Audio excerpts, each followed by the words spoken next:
Hey everyone.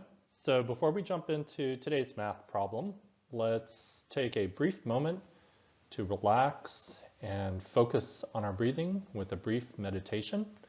So sit up tall with your feet planted firmly on the ground and have your head directly aligned over your shoulders and your shoulders directly above your hips, and rest your hands on your thighs.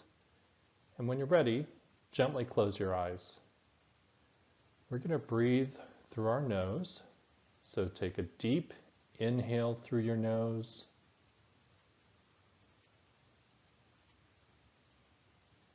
And exhale slowly also through your nose.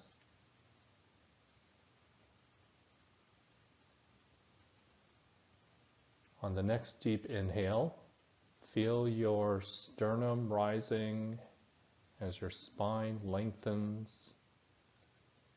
Your shoulders are relaxing, your hips are relaxing. And as you exhale slowly through your nose, maintain that nice length in that spine.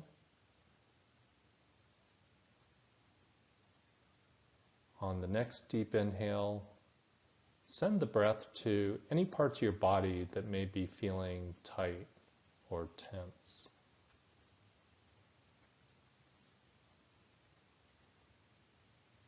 And as you exhale slowly through the nose, feel that tension release. Let's take one more deep inhale through the nose, filling your lungs. And at the top, hold your breath for a few seconds. And then exhale through your nose as slowly as you can, savoring that breath and feeling a greater sense of calm and relaxation and peace. And when you're ready, gently open your eyes.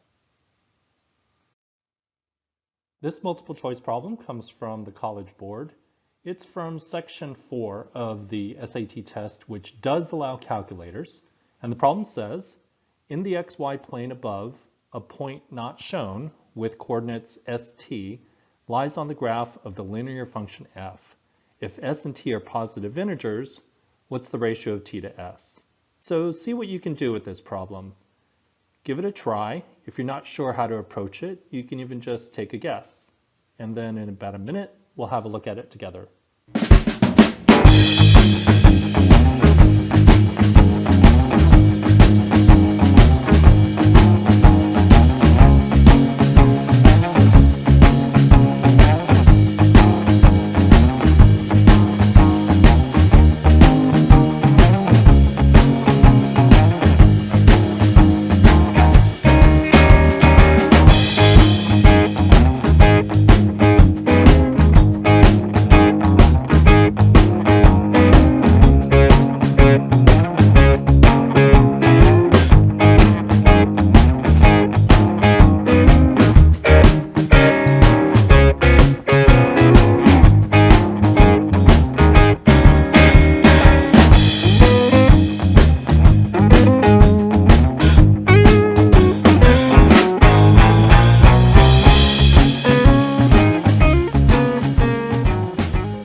One important strategy, especially with geometry problems and graphing problems, is to visualize the information.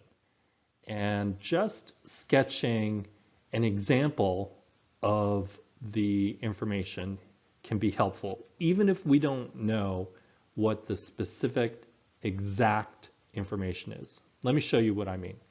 So we know that we have this point ST, and it's going to lie on that graphed line, and we don't know exactly where it is. But because S and T are both positive, then we know that the point lies in the first quadrant. So let's just sketch it as an example of what ST might be. I'm going to extend the line, And let's imagine that this point way up here was st, okay? They're asking us, what is the ratio of t to s? Well, let's think about that. The ratio of t to s is the same thing as t over s, right? So now let's look at our graph.